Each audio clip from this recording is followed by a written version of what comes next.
ബീഫിനെ പറ്റി ചിന്തിക്കാൻ പോലും പറ്റില്ല. ബീഫ് കഴിച്ചാൽ കഴിക്കുന്നവർക്കുള്ള ശിക്ഷ അതികഠിനം.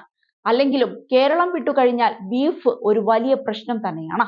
ഇപ്പോഴിതാ അസമിൽ ബീഫ് നിരോധിക്കുന്നതായി സംസ്ഥാന സർക്കാർ അറിയിച്ചിരിക്കുകയാണ്. റെസ്റ്റോറന്റുകൾ, ഹോട്ടലുകൾ, പൊതുചടങ്ങുകൾ, മറ്റ് കമ്മ്യൂണിറ്റി ഇടങ്ങൾ എന്നിവിടങ്ങളിൽ ബീഫ് വിളമ്പുന്നതും കഴിക്കുന്നതും പൂർണ്ണമായി നിരോധിച്ചതായി അസം സർക്കാർ പ്രഖ്യാപിച്ചു. ബീഫ് ഉപയോഗം സംബന്ധിച്ച് നിലവിലുള്ള നിയമങ്ങളിൽ ഭേദഗതികൾ അംഗീകരിച്ച മന്ത്രിസഭാ യോഗത്തിലാണ് തീരുമാനമെടുത്തതെന്ന് മുഖ്യമന്ത്രി ഹിമന്ത ബിശ്വ ശർമ്മ പറഞ്ഞു. അസമിൽ ഒരു റെസ്റ്റോറന്റിലും ഹോട്ടലിലും ബീഫ് വിളമ്പില്ലെന്നും പൊതുചടങ്ങുകളിലും പൊതുസ്ഥലങ്ങളിലും ഇത് അനുവദിക്കില്ലെന്നും ഞങ്ങൾ തീരുമാനിച്ചു. നേരത്തെ ക്ഷേത്രങ്ങൾക്ക് സമീപം ബീഫ് കഴിക്കുന്നത് നിർത്താനായിരുന്നു ഞങ്ങളുടെ തീരുമാനം. എന്നാൽ ഇപ്പോൾ അത് സംസ്ഥാനം മുഴുവൻ വ്യാപിപ്പിച്ചിരിക്കുകയാണ്. ഒരു കമ്മ്യൂണിറ്റിയിലോ പൊതു ഇടത്തിലോ ഹോട്ടലിലോ നിങ്ങൾക്കിനി ബീഫ് കഴിക്കാൻ കഴിയില്ല എന്നാണ് മുഖ്യമന്ത്രി പറഞ്ഞത്. അതേസമയം ബീഫ് നിരോധന പ്രഖ്യാപനത്തിനു പിന്നാലെ പ്രതിപക്ഷമായ കോൺഗ്രസിനെ വെല്ലുവിളിച്ച് അസം മന്ത്രി പീയൂഷ് ഹസാരിക രംഗത്ത് വന്നിരുന്നു. ബീഫ് നിരോധനത്തെ സ്വാഗതം ചെയ്യാൻ താൻ അസം കോൺഗ്രസിനെ വെല്ലുവിളിക്കുന്നു എന്നും അല്ലെങ്കിൽ പാകിസ്ഥാനിൽ പോയി താമസിക്കണമെന്നുമാണ് അദ്ദേഹം പറഞ്ഞത്. നേരത്തെ കോൺഗ്രസ് രേഖാമൂലം അഭ്യർത്ഥന നൽകിയാൽ അസമിൽ ബീഫ് കഴിക്കുന്നത് നിരോധിക്കുന്നതിന് തയ്യാറാണെന്ന് അദ്ദേഹം പറഞ്ഞിരുന്നു. മുസ്ലിം ഭൂരിപക്ഷമുള്ള സമഗുരി മണ്ഡലത്തിൽ അടുത്തിടെ നടന്ന ഉപതിരഞ്ഞെടുപ്പിൽ വോട്ടുറപ്പാക്കാൻ BJP ബീഫ് വിതരണം ചെയ്തെന്ന് ആരോപിച്ച് റാഖീബുൾ ഹുസൈൻ ഉൾപ്പെടെയുള്ള കോൺഗ്രസ് നേതാക്കൾ ആരോപണം ഉന്നയിച്ചിരുന്നു. ഇതിനു പിന്നാലെയായിരുന്നു അദ്ദേഹത്തിന്റെ പ്രതികരണം. തുടർച്ചയായി 5 തവണ കോൺഗ്രസ് വിജയിച്ച മുസ്ലിം ആധിപത്യ മണ്ഡലമാണ് സമഗുരി. എന്നാൽ ഇത്തവണ സമഗുരി കോൺഗ്രസിന് നഷ്ടമായിരുന്നു.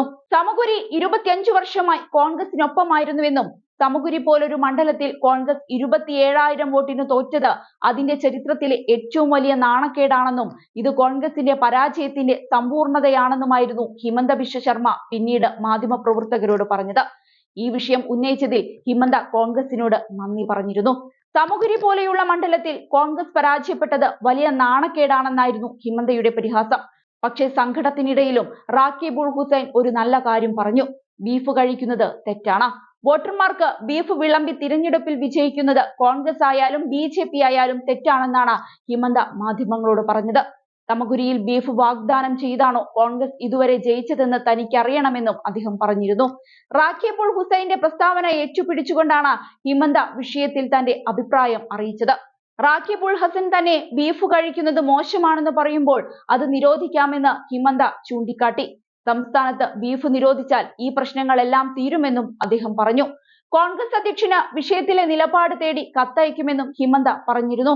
അടുത്ത സഭാ സമ്മേളനത്തിൽ ബീഫ് നിരോധിക്കാൻ തയ്യാറാണെന്നും എന്നാൽ അത് കോൺഗ്രസ് ആവശ്യപ്പെടണമെന്നും പറഞ്ഞ ഹിമന്ത എല്ലാ വിഭാഗവും ബീഫ് കഴിക്കുന്നത് നിർത്തിയാൽ പ്രശ്നങ്ങളെല്ലാം അവസാനിക്കുമെന്നും പറയുകയുണ്ടായി. അതേസമയം അസമിൽ ബീഫ് കഴിക്കുന്നത് നേരത്തെ നിയമവിരുദ്ധമായിരുന്നില്ല. എന്നാൽ 2021 അസം കന്നുകാലി സംരക്ഷണ നിയമപ്രകാരം ഹിന്ദുക്കളും ജൈനരും സിഖുകാരും കൂടുതലുള്ള പ്രദേശങ്ങളിലും ഒരു ക്ഷേത്രത്തിന്റെയോ സത്രത്തിന്റെയോ 5 കിലോമീറ്റർ ചുറ്റളവിലും കന്നുകാലി കശാപ്പും ഗോമാംസവും വിൽപ്പനയും നിരോധിച്ചിരുന്നു.